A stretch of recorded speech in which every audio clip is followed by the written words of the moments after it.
Congress working committee के इजलास में तेलंगाना की आवाम से अपील की गई कि वो रियासत में आने वाले असेंबली के साथ साथ पार्लिमानी इंतखाबात में पार्टी को वोट दे। CWC ने कहा कि सुनहरे तेलंगाना के ख्वाब को पूरा करने और रियासत की आवाम के मुस्तकबिल जिसके वो मुस्तहिक हैं फराहम करने का मौजू वक्त आ गया है।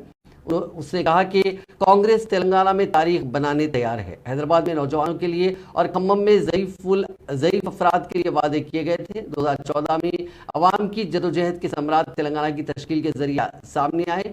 CWC ने दावा किया कि अवाम ने अपने वसाइल, पानी और तमाम के लिए मुलाजिमत के साथ अपने मुस्तकबिल सुनहरे तेलंगाना की उम्मीद और ख्वाहिश की थी। CWC ने तेलंगाना रियासत की तश्कील में कांग्रेस के अहम रोल को भी फखरिया तौर पर याद किया।